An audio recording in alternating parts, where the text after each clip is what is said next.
And welcome to this week's Quantum Alignment Show. I feel really happy to be here today, considering it's definitely been a week of adventures in the tech department. So I'm really looking forward to sharing with you the information that I want to share with you today, because this is information I don't share very often, and it's something I've sat with for a while, and it came up in a couple of times, but it came up really strongly one day in our Understanding Human Design online membership group. One of our members was asking if I could see where in her chart she might have ADD, because she felt very traumatized by having been diagnosed at a young age with ADD, because she really felt like she didn't have ADD, but everybody in her family had labeled her that way, and she had grown up with that label. And she wanted to explore from a different point of view, maybe reframing some of the things that might be in her chart that could help her understand the potential of maybe the ADD in her chart wasn't really the medical diagnosis, but something else. I used to teach this information when I did family coaching. I used to actually have a practice where I coached parents of children who were diagnosed with ADD who wanted to homeschool. That was my very teeny tiny, very narrow niche. Wasn't that a narrow niche back then, Cindy? Yes, it is. So today I want to explore not just ADD, but really revisit the conversation around learning and learning styles, especially in light of where we are this year with, the way that school is kind of different than this year compared to how it used to be. And I know that many of us, me included, are struggling with finding effective ways to educate our children from home, support our children in learning in a process that doesn't work for a lot of kids. And I just saw, maybe some of you saw this sort of really heartbreaking picture of this 5-year-old in front of a computer, kind of wiping his eyes with his shirt because he was crying, because he was feeling frustrated. And I was just thinking about how so many kids are really trying to just cope with not only the social issues of distance learning and being away from their peers, but also just the learning challenges that is presented, really not just for our kids, but for a lot of us, being in front of Zoom all day long, as you are right now. So I'm going to start. We have some slides. I think Cindy Cindy, I'll just let you do your thing with the slides. She's just posted slide hands out here on Zoom, and we'll make sure that if you're watching on Facebook that you'll also get access to the slides. And let's get rolling today. All right. We're going to do something a little bit different today, because there were so many possible slides I could have created, because there's so many things in the chart that we want to talk about, that I'm going to kind of bounce back and forth a little bit. So I am going to ask you to take good notes. If this is something that you really want to look at your chart in the context of it, I'll try to go slowly so that you'll get a chance to kind of really identify where things are in your chart. And I'll try to go back and forth, or at least show you on a blank chart where some of the major factors that I'm going to be discussing are today. So we're going to talk about how we learn, and of course, busting some of the myths of ADD. And so I want to start first by introducing us to the 3 ways of learning. And as I'm introducing this to you guys, I want you to realize that a school system is a system.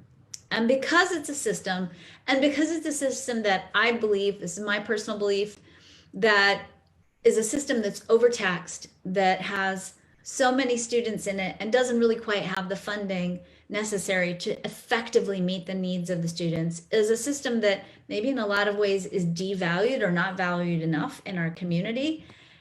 And because it's a system and it has so many people that it has to move through, things that are complex and entangled and maybe have more depth than we can give it in a system have been distilled down to very, very simple, basic understandings. So some of you who maybe have been familiar with changes in the education system over the last 20, 30 years, maybe 40 years, probably 20, 30 years, have been familiar with the idea of teaching to learning styles, right? And part of that teaching to learning styles information comes from looking at the different way different brains are hardwired to learning. And I'm really wanting you to understand that that basic distillation, and some of you may see some of the graphics related to that. I'll show you a graphic. You've probably seen a variation of it many times before. That distillation of, oh, here's the learning styles, visual, kinesthetic, and auditory, is a gross oversimplification of the original research around the ways in which we learn and the ways in which we're hardwired to learn. We are all, in some way, shape, or form, going to relate to these three ways of learning that I'm going to share with you, because most of us have, in some way, shape, or form, a mix of these three ways of learning in our charts. We tend to have a predominant way, and if your predominant way is left-brained, which is associated with the logical circuit, the chances that you're going to be successful in school and be able to learn in the way in which school presents information are going to be pretty high. So technically speaking, this is the way it's taught, but this isn't true. Technically speaking, half of us are left-brained, the other half are right-brained. In reality, about a third of us are left-brain dominant, but that doesn't mean you don't have other ways of learning woven into that. So let's be really, really clear about that. That doesn't mean you're only Spock and you just master data in a linear logical way and that's your only way of learning. It means that's your strongest way of learning, but it's not your only way of learning. And the thing that's important to remember is that if this is your only way of learning, it might not be your way of remembering, and it might not even be your way of focusing, which are actually a little bit different. So the left brain associated with the logical circuit, and you do have this one in your handout, the left brain is visual. It's all about patterns. And so it likes patterns and it likes to look for patterns and it understands patterns, which is why the left brain is really good at things like math and sequential thinking and logic.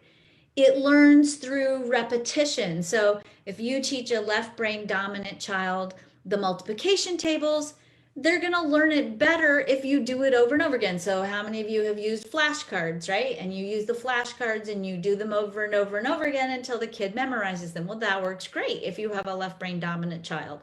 That doesn't work if you have a child that isn't left brain dominant necessarily.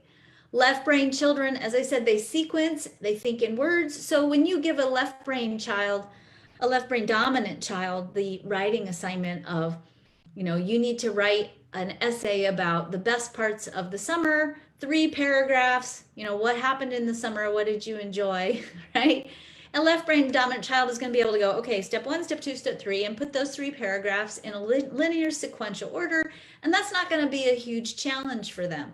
That's going to be something that can come quite naturally. They think in words, they think in order. It's easy for them to spit that information back out.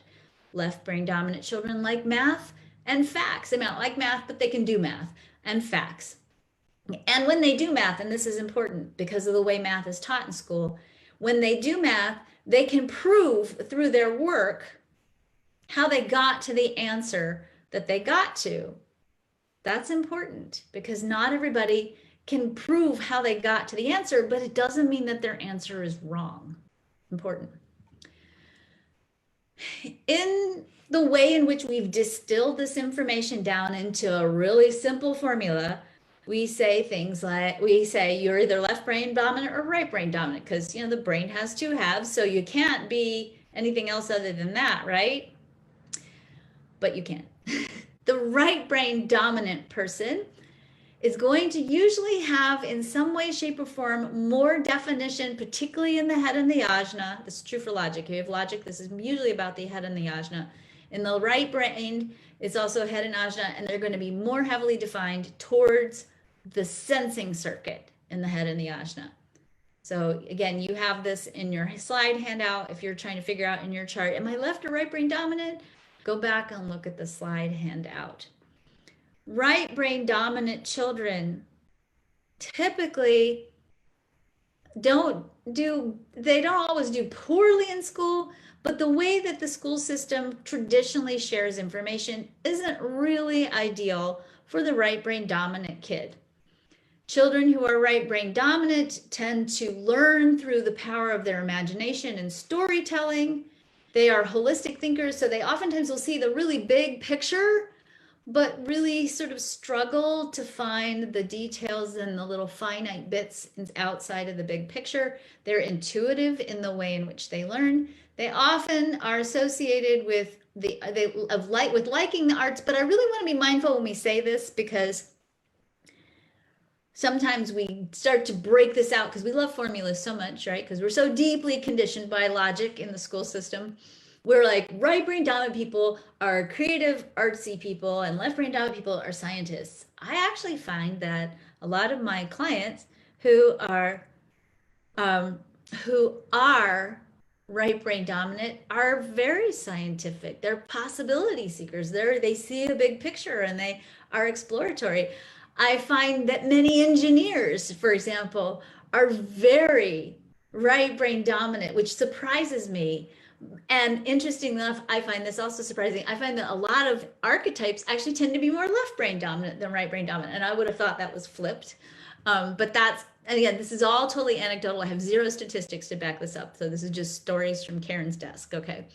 But right brain dominant people tend to be at least classified as being more artistic. They have rhythm, but not rhythm in the way that left brain dominant people do. It's more rhythm around understanding the rhythm of the day and the rhythm of the flow of life. They react to nonverbal cues and clues. They react to feelings and visualization. They daydream. They think in pictures and images, not always sequentially, and they're emotional. And it doesn't mean that they are emotionally defined. It means that the emotional environment, and this is huge, you guys, the emotional environment for right brain dominant people has to feel loving and supportive. If you have a child that's in an environment that doesn't feel loving, and that can mean if they think the teacher doesn't like them, or if the classroom environment doesn't feel loving. So if they're being bullied, it doesn't only create trauma around being bullied, it actually shuts the brain's potential to learn down. And they can't learn in an emotionally stressed situation, which again, when we're translating this to our kids at home, and if some of you are doing that really delicate dance between, oh my gosh, I have to show up for my job and do my job, and maybe you're working from home and you have a kid or kids, and you're trying to balance homeschooling and you're stressed and they're stressed, that emotional environment for the right brain dominant child makes it very difficult for them to learn. And for you, obviously, as an adult, if this is your learning style or the one that you're most relate to, remember, I think we have all the learning styles in different ways. If your emotional environment is intense, you can't learn. It's very difficult to learn when you're right brain dominant and your emotional environment is intense. So you all have probably seen at various points along the way this graphic in different formats. You know, there are lots of different variations on this graphic, but this is the graphic that we use a lot about right brain and left brain dominance. And we think, oh, you know, there's two learning styles, right brain or left brain. I want to introduce you to another way of learning, another definition of learning and learning styles. When we look at right brain dominance, we see that it's sensing circuit. Left brain dominance is logical circuit. But what about individuality? What about people who carry individual definition? These are the kids that don't fit the mold. These are the kids that the teacher doesn't know what they're doing and why they're doing what they're doing, that have their own path. The teacher oftentimes is trying to struggle to figure out what do I do to give this kid that it's going to interest them, or how this is going to work for them. This individual circuitry that has the role in the world of creating change. These are children who carry within them the code, and adults too. This is all of you guys, probably in some way, shape, or form. You carry within you, with individuality, the code that brings transformation and change to the world. So by nature, by definition, people who have a lot of individuality are here to be different. And we tend to classify that differentness as problematic because, again, this isn't about teachers, by the way. I'm definitely not slamming teachers. This is about the system. The system has a large group of people that you're ushering through it. And you don't have room in the system when your goal is to get them from September to May to deal with that one kid that doesn't fit in, that isn't following the protocol and isn't doing all those cool things that you thought you could give them to do that would entertain them to keep them busy so they wouldn't be doing something else that might be distracting or disrupting the class. Here are some, and this is, I say some because it's not inclusive, okay? This is just a loose summary. Sorry, I have to move my screen so I can see the rest of the slide. A loose summary of some of the traits of giftedness. Giftedness involves developmental differences in abstract reasoning, emotional sensitivity, and intensity. It's the experience, oftentimes, of feeling like an outsider. Can be observed in very young children, can be documented on measures of general intelligence, but oftentimes they have something about them that is not really fitting in with the standard metrics, right? Giftedness is lifelong. People who have a lot of mutative circuitry, they don't change that aspect of their personality over time. It creates qualitatively different life experiences. They have a different understanding of the world and they see it and feel it differently. It can lead to a set of issues unique to this group and makes them consequently vulnerable, oftentimes vulnerable to bullying and also feeling like they don't belong or fit in. So that causes them to lose their sense of lovability and their value. Indicates significantly different needs from the norm and requires early identification, intervention, and accommodations to assure healthy development. Now, I want to talk for just a second because when we talk about giftedness in children, what usually happens in the school system, because it just blows the system apart, right? When you get these little mutants in the school system, what we tend to think of as giftedness is, oh, he's really smart or she's really smart. So instead of putting them in a program that supports them in facilitating the growth of their unique gifts, we put them in a program that's academically accelerated. And we think, oh, that's giftedness. They're just more extra left brain dominant than the other people, right? That's not giftedness. That's not giftedness. And so I think it's important, especially when we are either serving as advocates, as parents, or we are advocating for ourselves in whatever way we learn, or we're healing our own wounds that maybe we've experienced in the school system. And we're trying to create an environment that really supports our children in becoming the full expression of who they really are in the world. We have to look at the definition of giftedness and what we can do to support children who experience or express giftedness in order for them to begin to cultivate these aspects of their personalities in such a way that they become genuine gifts that they can then give back to the world as those transformative global change agents that they are. By the way, I am not saying that left brain dominant and right brain dominant children are not gifted and individual circuitry is. I just think we need to reframe on this third learning style, because this is a learning style that in many, many cases really isn't getting their needs met in the school system at all. And these are the kids that we tend to start labeling with some kind of diagnosis. 11% of children in the United States, which is a lot of babies in this country, are diagnosed as having ADD, ADHD. And yet, when we look at post-mortem studies, we see that the changes that are consistent with a diagnosis of ADD are actually only present in about 0.01% in post-mortem studies, meaning we are somehow grossly overdiagnosing ADD in children. And my theory is, and again, no science on this is the world according to Karen, my theory is that these right brain dominant babies and these gifted babies who don't fit into, oh my gosh, I have 35 kids in my classroom and I've got to get them through the classroom and I got to make sure that some of them have food because so many of them are at food risk, and that they're safe because their home environments might not be safe or their parents are stressed. When the teachers are just trying to get the kids from point A to point B every year, they can't necessarily always be able to find strategies to really work with these kids. And so oftentimes the default becomes for us to diagnose somebody so that we can find sometimes medicinal ways to create alignment with a system where they don't really fit. I am not saying, let me be really clear as I say this, because I want to tread on this really carefully. I'm not saying that we shouldn't medicate some kids. I think actually that ADD medications for kids who genuinely need them are amazing. I actually have a lot of people who I think are genuinely ADD in my family, including my husband, who do take medications, and it's so good for them. It's so much better for their emotional well-being, their mental state of well-being, and their confidence. So I'm not poo-pooing medication. I am saying though that maybe we're over medicating. Maybe when we look at the numbers and we start to look at, we're trying to jam kids into a system that's not working, and then the way we get them to fit is to overstimulate their brain so they can't process sensory threshold anymore, so they stop being a problem in the classroom. That's a problem. And that's a problem that ultimately is not allowing us to support these children in cultivating their gifts and their strengths, and that creates trauma. Because basically what we're saying to these kids is it's not okay for you to be who you are and how you are.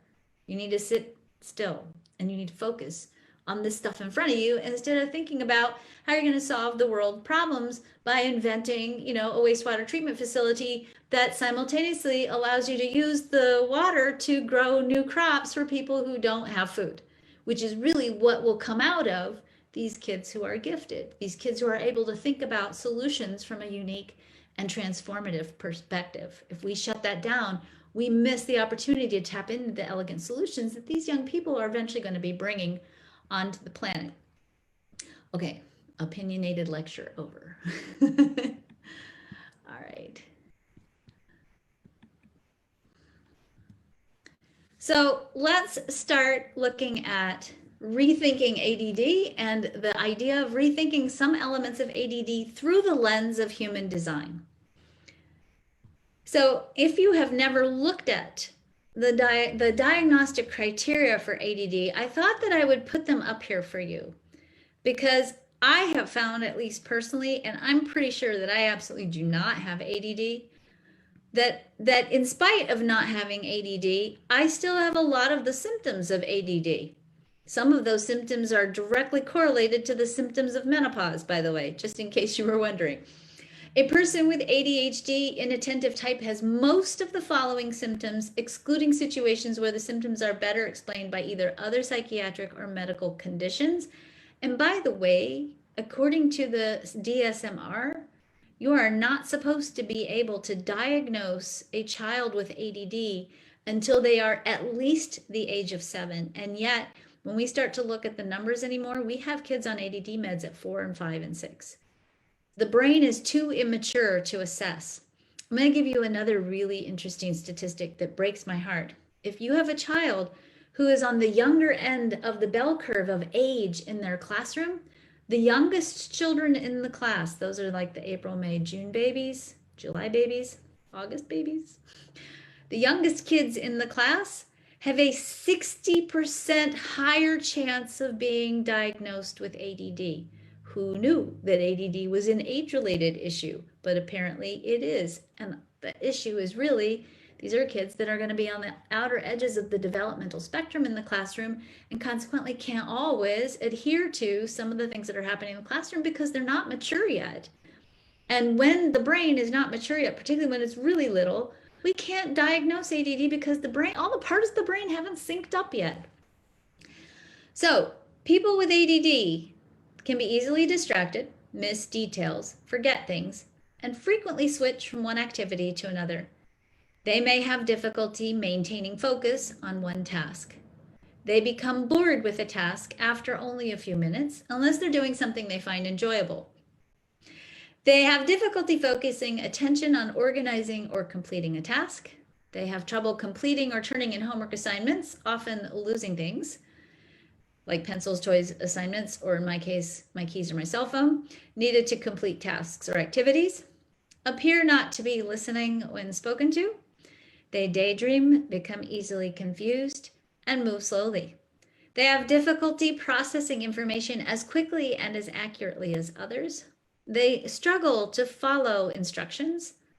They may have trouble understanding details and overlooking details. So what we're going to do in this next section, oh, sorry, I'm not done. They can also, these are the adjunct symptoms here. So this is the major symptoms. These are the adjunct symptoms. They need to have this as well. Fidget or squirm a great deal. Talk nonstop. Dash around, touching or playing with anything and everything in sight. Have trouble sitting still during school, dinner, or while doing homework. Be constantly in motion. Have difficulty performing tasks or activities. They may be impatient. They may blurt out inappropriate comments, show their emotions without restraint, and act without regard to consequences. Have difficulty waiting for things they want or waiting their turn in line. And they often interrupt conversations or others' activities. So what I'm going to do now is I'm going to go through not this particular secondary sheet, but I'm going to go through this first sheet, the major diagnostic criteria. And I'm going to point out where these might show up in a human design chart. And when I'm done going through all of these, I'm going to actually come out of the slides. I'm going to shift to a chart generation system, and I'm going to show you specifically on the chart where some of these things may be. So I just wanted to add this one at the beginning. So remember that on our second sheet, having difficulty waiting for things they want or waiting for their turn in line. I just want to throw this in here because part of why I laughed about this is because in my world, in Karen world, I tell people all the time, all 5 types, when I do a human design reading, you're here to wait. The manifester is here to wait for that inner alignment that comes when they get that, whatever that signal is in their own story, in their own inner hardwiring that tells them now is the time to initiate. The generators and the manifesting generators have to wait to respond. The projectors have to wait for that invitation and or recognition. And the reflectors have to wait out that full lunar cycle, right? Every single person who I explain to them, yeah, you need to wait. Waiting is what you need to do to get what you want. Every single person is like, what? I don't wait for anything. I always go do things. What if I get an idea and I just think it's time to go do it? What if spirit tells me I'm supposed to go do something? Everybody's got a question about how they want to dink with the whole waiting thing. We're all waiting on a certain level, and truly being able to wait is just as hard for kids as it is for us as grown-ups. So this is really, I think, more of an issue of impulse control rather than being able to wait. People who have an open throat may oftentimes have a difficult time in waiting because that impulse to act and that pressure oftentimes on the throat, which remember isn't just about the center for communication, it's the center for manifestation into action, right? Sometimes the open throat has difficulty waiting. Sometimes the open sacral, they get all this life force energy, right? And it's amplified and they don't know when enough is enough. They don't want to wait because they don't want it. It's been enough waiting, right?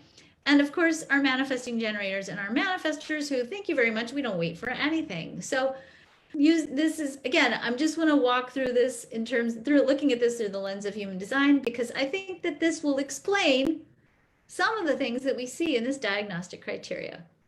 So let's break this down. Let's start with the main pieces. You ready? The first criteria says they are easily distracted, miss details, forget things, and frequently switch from one activity or another. Well, here we have, in terms of looking at this through the lens of human design, the possibility of these people who have these symptoms, having the hardwiring, having an open head and ajna.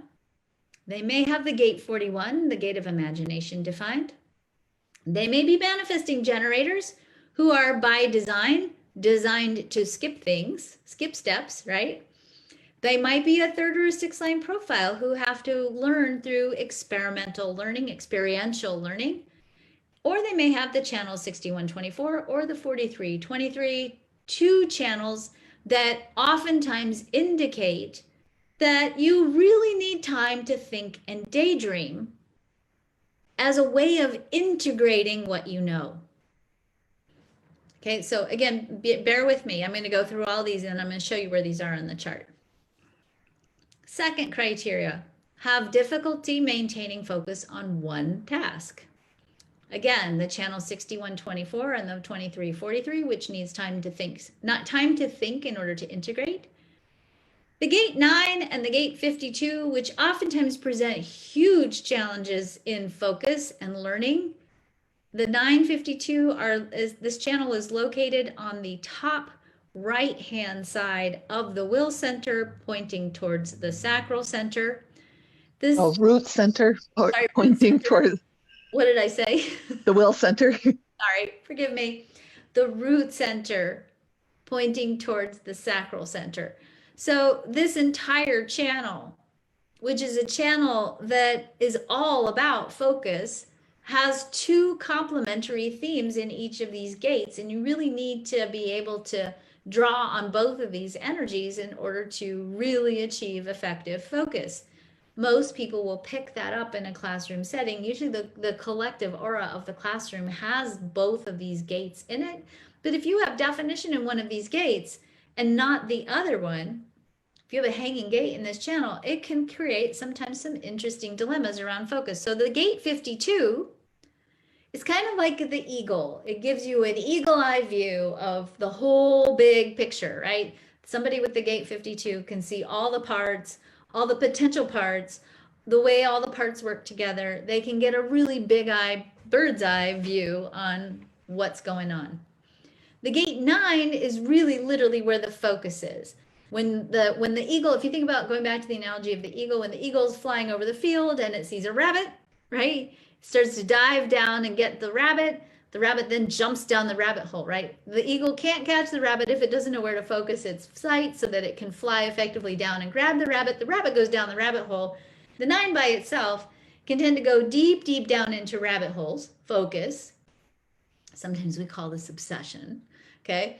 The 9 can get really focused on a rabbit hole, but because they can't see the forest for the trees, they're so fixated on this tree, they don't understand where this is in the big picture. So sometimes somebody with a 9 really puts their focus deep, deep, deep into something that isn't relevant to the big picture.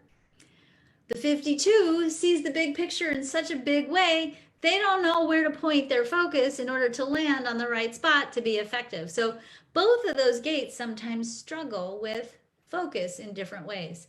The gate 41, which is the gate of imagination, which is also one of the places where daydreaming shows up in the chart because they're so imaginative. They're always thinking about the bigger, more beautiful, more interesting aspects of whatever it is the teacher is saying. The gate 36 is all about trying the next new thing. So people with the gate 36 are sometimes on to the next new thing before they're done with the one that they were doing. The gate 53 is the energy for starting things, but not always the energy for finishing things. So kids with this energy will often get really good at getting it started, but then not always so great at getting it finished. That's really problematic when it comes to turning in your homework on time, right?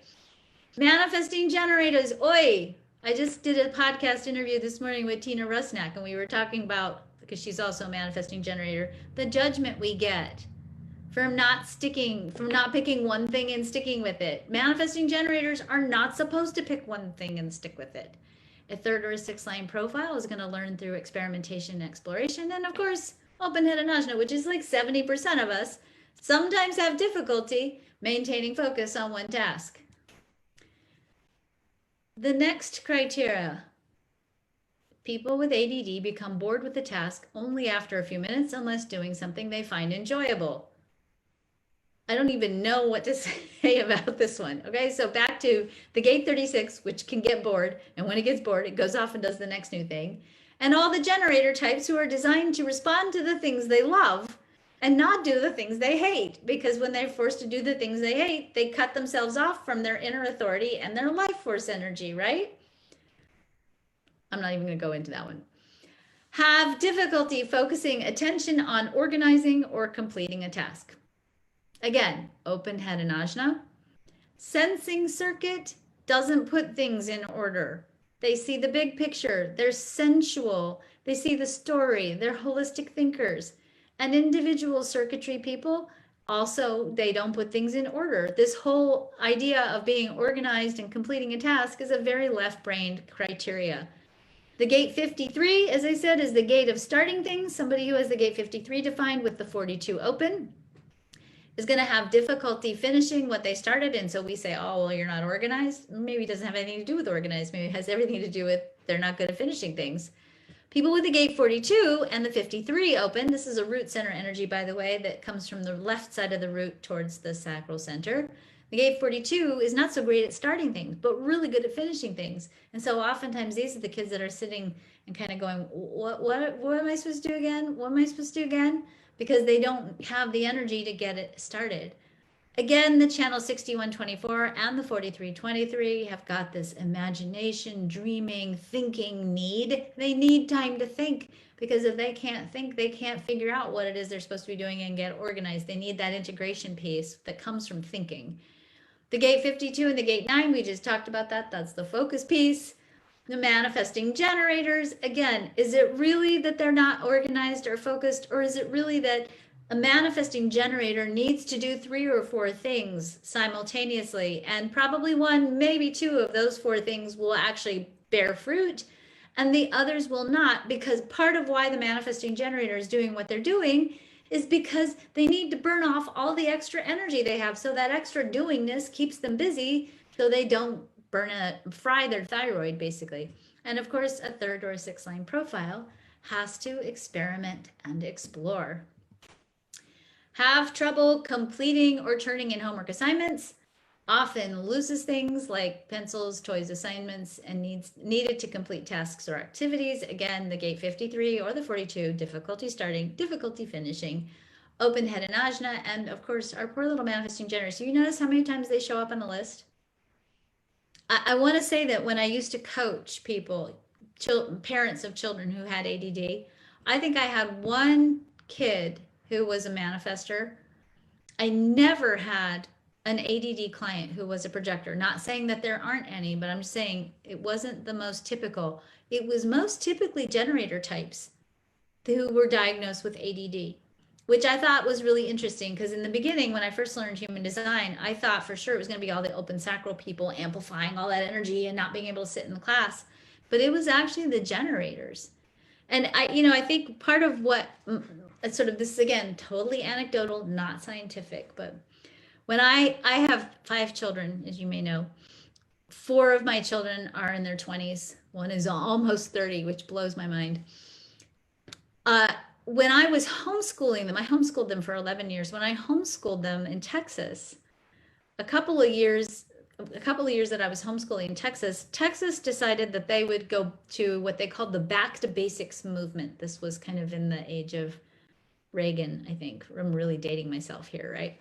So during Reagan's administration, there was a whole Back to Basics movement in the government and in the education system. And so one of the things that they did was they amped up the amount of academic learning that was going to be happening in the classroom, and they eliminated recess. And when they eliminated recess, my kids and I would go to the park to play after we were done with our lessons for the day. And one of the parks that we played at was next to a schoolyard. And they literally were bringing these kids out and marching them around the play yard like they were prisoners in camp, right? So they were marching them around the play yard and then putting them back in the building. No play, just marching around the play yard. In the time that they started the Back to Basics movement in Texas, the diagnosis rate of ADD tripled. Now, they have since reinstated recess, which is in PE.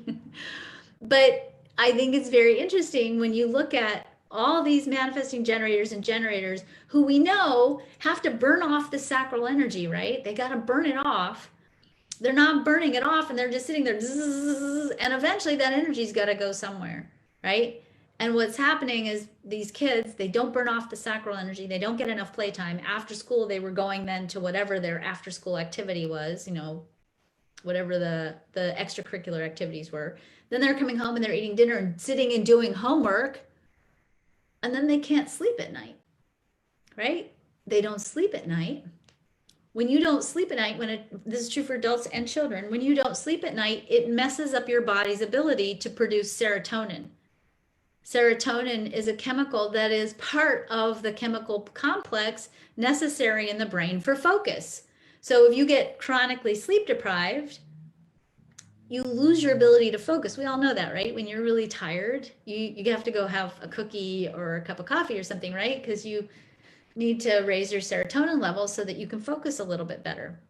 So what happens with these kids is if they don't get enough physical activity, and they're trying to go to bed and they can't go to bed and they can't sleep, then their serotonin levels drop. Their ability to focus gets even worse. They start having problems not only with focus, but with emotional reactivity. Bedwetting, by the way, in older children is actually a symptom of low serotonin in children. In teenagers, what ends up happening is they get sleep deprived. Then they get out of school.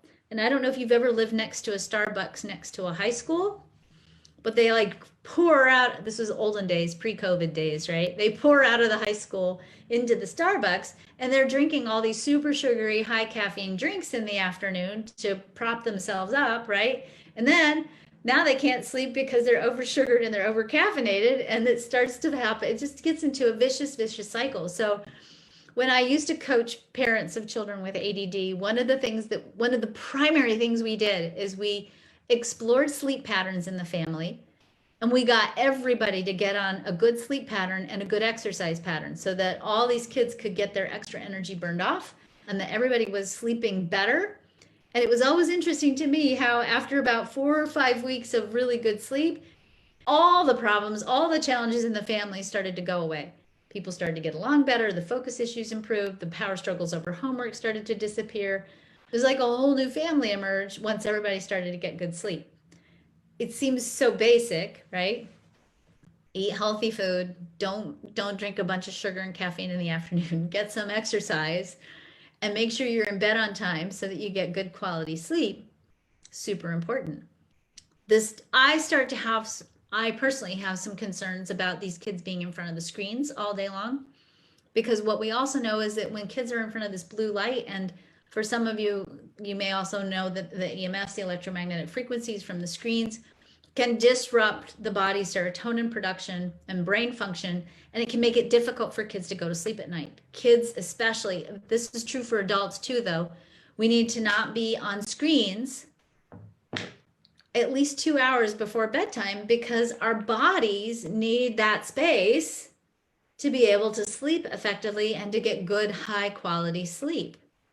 When we get good high quality sleep, we feel better, we function better, our anxiety levels go down, we're more creative, our serotonin levels go up, we feel happier. And certainly in a time when there's so much stress in our environment and in the world right now, it's so simple to think that, oh, maybe get off the computers a wee bit before bedtime and try to get some good sleep if you can, and maybe sprinkle in a little exercise if you need to, if you're a generator and you're not burning that energy off, so that you can sleep better and increase your serotonin levels and be more resilient and adaptable to whatever it is that's going on. Next one. Appear to not be listening when spoken to. Individual circuitry is internally focused. They have an internal auditory process. So any of you who are gifted by design, you process and learn from your internal reflection, from your integration, from all of that processing internally. When that's happening, you oftentimes can't hear, especially if you have the channel 4323, which we oftentimes refer to as the channel of not listening. And it's not that people who have this energy aren't listening, it's that they're thinking. So if you love somebody with this channel, which I'll show you in just a minute, and you're like, let's say they're your kid. This is my daughter. She has this in her sun and earth, right? Her conscious sun and earth. When you say their name and they're like checked out because they're thinking, and you're going, hey, hey, hey, and they don't hear you, don't yell louder. Go up to them and touch them gently on the shoulder and get their attention. They're not ignoring you. They're processing on the internal plane. The sensing circuit also can't listen when spoken to, especially if somebody's yelling at them, because remember, in the sensing circuit, if the emotional energy is uncomfortable, and this is true whether it's defined or open, this isn't about open centers, it's about the circuit. People with the circuit are very dialed in to emotional energy. And if the emotional environment is, if somebody's yelling at you, hey, you can't hear because you start to shut down. And of course, let's not forget the projection field of the fifth line, which can be probably also part of any of this if the teacher themselves has got unresolved issues around focus and attention, or being or feeling heard, because then that gets thrown into the projection field and we think somebody's not listening, but in truth, the issue is you don't feel heard.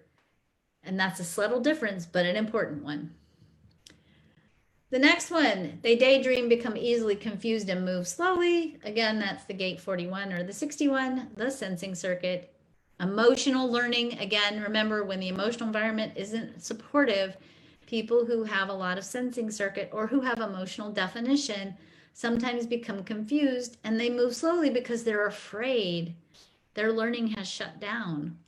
Defined root, if you have a defined root, it has pulses and it pulses on or pulses off. And sometimes when it's not on, there's nothing you can do to get the energy moving. So of course you're moving slowly. And the open sacral, when it gets overstimulated, can become confused and shut down. It's too much energy and it's hard to process and think and learn when it's overstimulated.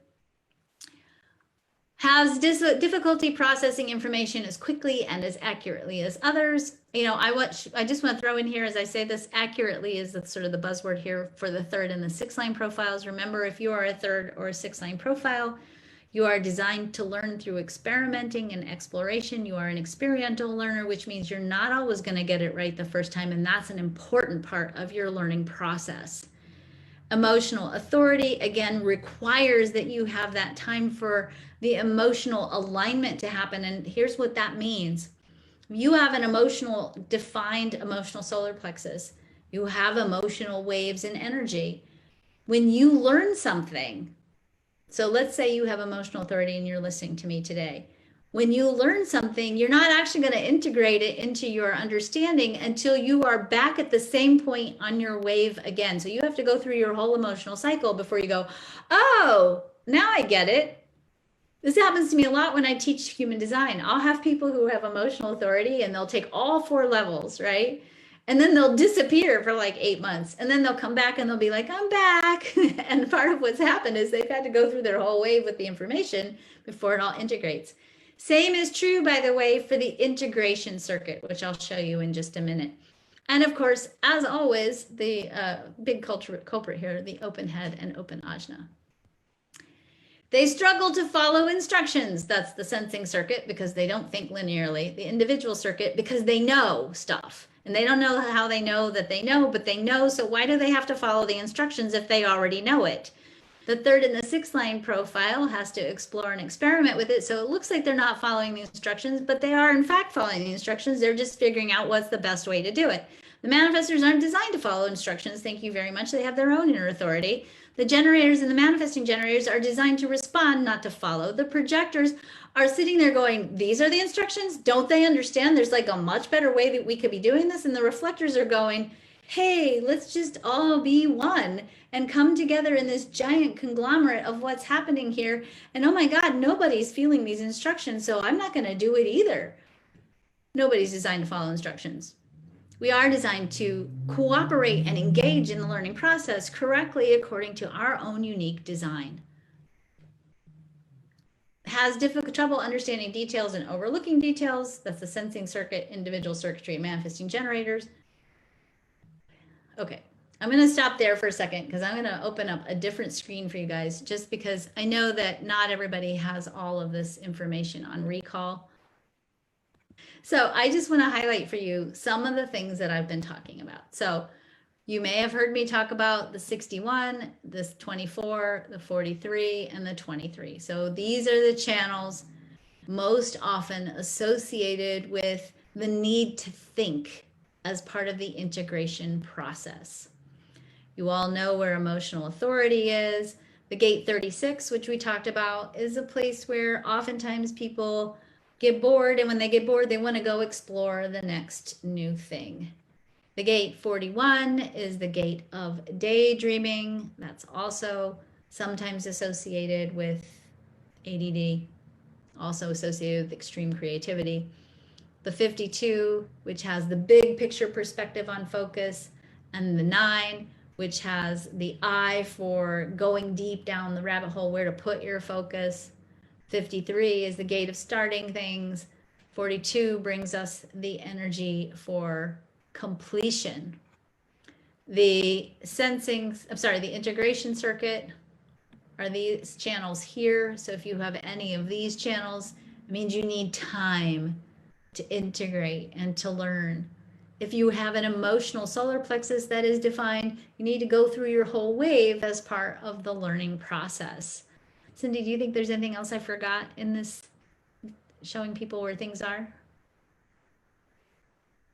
And the 2551, so that because the centering would also, and anything going up the middle. Well, yes, but yeah, so but that's in the gifted, if you go back to individuality giftedness, that's all of the individual circuitry. So do go back and look at the chart That you on had the on the slide, slide. on the slides handouts. But no, As I started doing all this, I ended up with like another 80 slides, and I thought, I can't do this to people today. no, I think that covers everything that you were doing in the DSMR. Yeah, and of course, under normal, if the when the head and the ajna are white, and they can have gates on it, but if they're white, these two centers, that's the open head and ajna, and again, that's 70% of us. Then there's that whole not being able to retain information piece that we talk about. And all those manifesting generators. And all those manifesting generators. So I just want to just go through a couple of really quick things to finish up here. You may have heard the 7 intelligences. This is a brand new twist that we've had on the educational formula in the last decade or so. This is based on the work of Howard Gardner, and there's been this whole new idea that, well, kids have 7 different intelligences. The 7 different intelligences are linguistic intelligence, which is the ability to use words and language, and sensitivity to sounds, meanings, and the rhythms of words. Logical mathematical intelligence, or logical intelligence, is the ability to think conceptually and the capacity to discern logical and numerical patterns.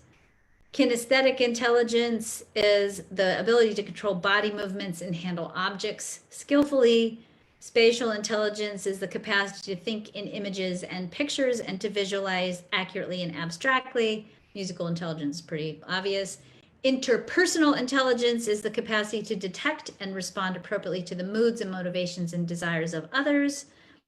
Intrapersonal intelligence is the capacity to be self-aware and in tune with inner feelings. Now, Howard Gardner, and this is important to know, when Howard Gardner first came up with it, and this is research he did in the 1960s, but it's become really trendy in school lately. When he first did his research on multiple intelligences, he had over 100 intelligences, and people told him, there's just no way, there's no way we're going to be able to implement that into the school system. So recently, in the last few years, he has begged people, please, can we add at least these last 2? So the 8th one is naturalistic intelligence. It's the ability to recognize and categorize plants, animals, and other objects in nature. And existential intelligence, sensitivity, and the capacity to tackle deep questions about human existence, such as what is the meaning of life, why do we die, and how did we get here? So again, remember, there are a lot of educational researchers out there who know that we can't just have 1, 2, or maybe 3 ways of learning, and we can't just have 7 intelligences. We are much more complex than that. And I do believe that understanding your child's human design is a really, really important thing to helping your child learn. The bottom line here on this is that you're intelligent. No matter what you learned, no matter what somebody told you, no matter what you've been diagnosed with, you are intelligent.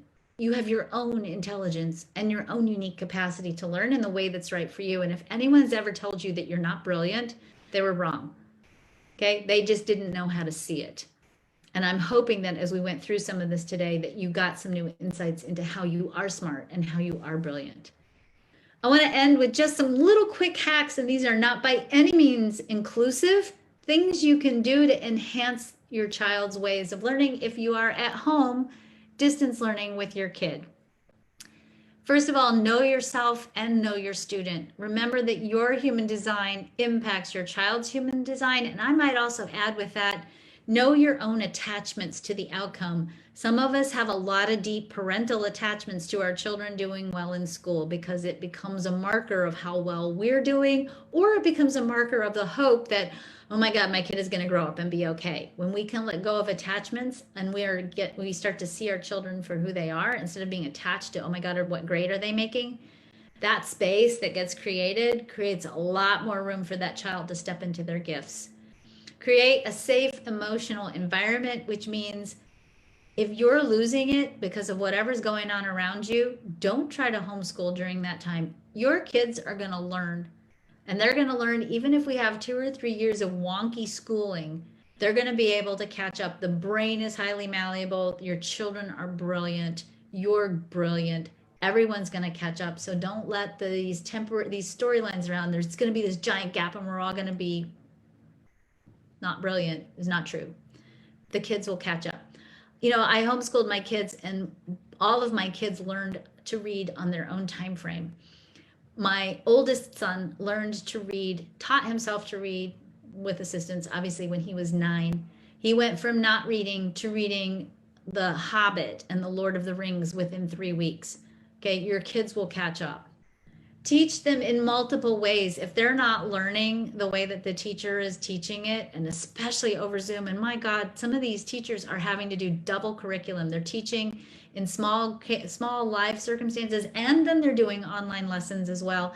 And it's just difficult sometimes to translate the material over Zoom or whatever format your kids are stuck in. So don't be afraid to stray wildly from the curriculum and find the way that best supports your child.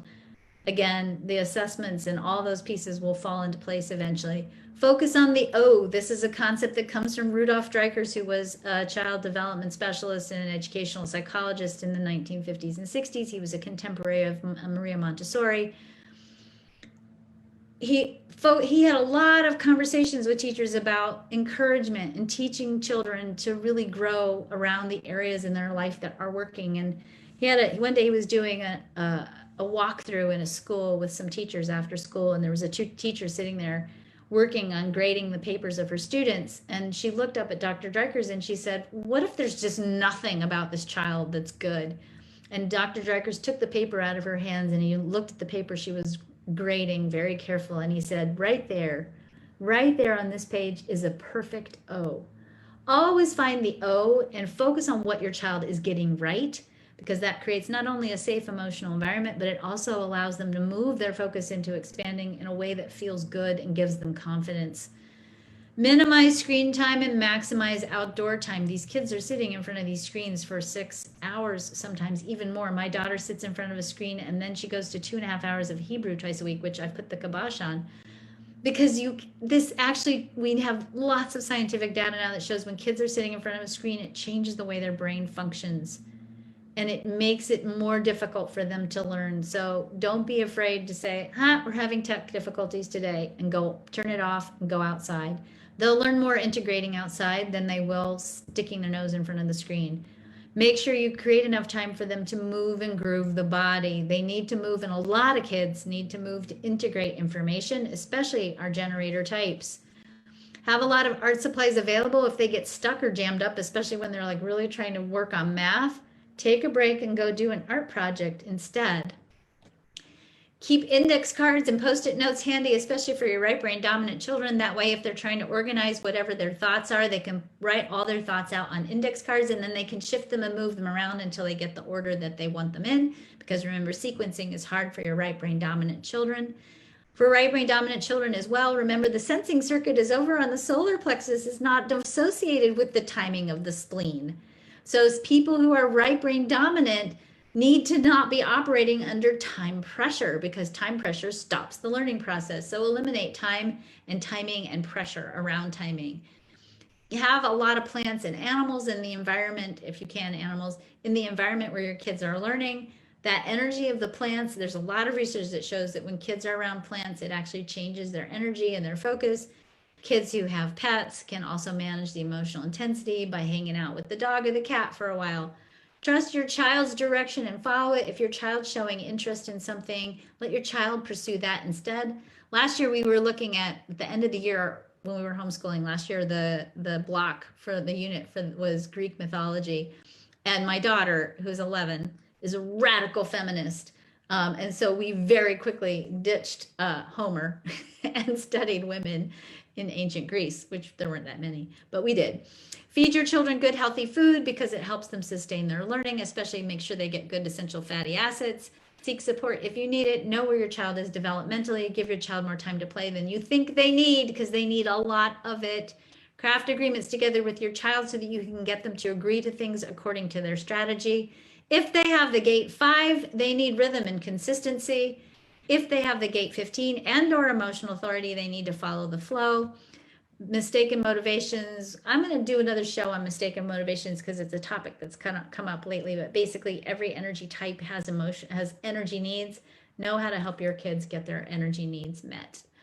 All right, I know I'm running over. This is a topic I get super excited about. So just a quick reminder, registration for the International Human Design Conference is still open and we still have some seats, but we're running out of seats. So if you want to be at this conference, September 11th, 12th, 13th, online. And by the way, if you don't want to attend online, because I just told you guys don't sit in front of your computer all day, all of these events, all of these presentations are going to be recorded so you can come back and access the recordings later.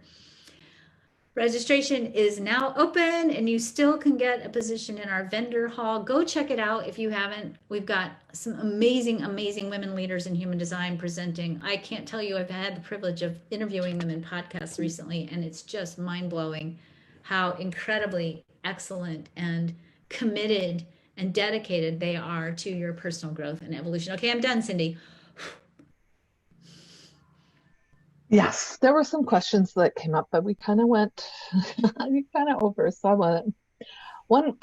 Are you saying one question are you saying that both the open head and ajna or either could be that way?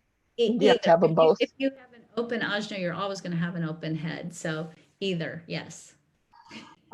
People were relating to it. I saw Corinne on Facebook had a question. I have the 5710, which is part of the integration circuit, so I need time to integrate, but I'm a splenic projector, which seems pretty quick. Can you give some examples of when either one would apply to a situation? So the splenic pulse is going to tell you what you need to do in the moment. But the learning piece with the 5710 means that you might have an understanding in the moment, you have knowingness, but you need time to really integrate that knowingness to be able to explain it to somebody else. So I know that you've often said that we all have all the chart, but these markers that you went through, these are usually where we have definition. Judy is asking also, are these gates opened or defined? Yeah, I find that this is usually when they're defined. That doesn't mean you're not going to have it, especially if you have it in your conditioning field, but I do find it's more when it's defined. Destiny asked, does the distraction aspect of the gate 56 play into this as well? I mean, I would say the 56 is always crafting a story and looking at the metaphor, and certainly the sensing circuit with all of its ability to be imaginative and creative and holistic, it can be a big challenge with that as well. And I don't want to call it a challenge. I don't even like to refer to it as a challenge. It's a different way of experiencing and processing information in the world. So let's stop calling it challenge and problem. The only problem is when you try to squish it into the left brain dominant school system. That's really the only problem. The kids don't have a problem. It's the system that's not working. Yes, this is recorded, and the recording will be posted on Facebook and also on our blog, at least by tomorrow morning. I have to say I had an aha. I had to go look at it. But growing up, we'd always be sitting there, mom, mother, hey, Ruthie. And I finally figured out she has the 4323. Of course, totally. I was like, oh, aha. Absolutely. So just real quick, I do find that there's a relationship between the gate 64 and dyslexia and the gate 22, because dyslexia, I find it's a very sensing circuit issue, and it tends to be in the ability to translate the visual images into language. And that's the correlation I see, definitely not causation. So that would be part of what I might throw in there, Tyre. All right, thank you all again for joining me. I hope I gave you at least some insights on some of the questions. I want you all please to walk away from today remembering how brilliant you are. I will be taking a bit of a break here because we have conference coming up, and then following that, I will be speaking on the TEDx stage in Colorado Springs, which is not really a stage, it's a sound stage. So I won't be on stage, I will be in a sound stage. Talking about the relationship between trauma and burnout. So I don't think I'm back until the end of September, maybe October. So I'll miss you guys. And when I come back, we're going to be exploring mistaken motivations and energy needs because, as I said, that's something you guys have been asking about a lot. So, yeah, go outside and play. Go, Rebecca, go play. And I'll talk to you later. Thank you, Cindy, as always. Be well.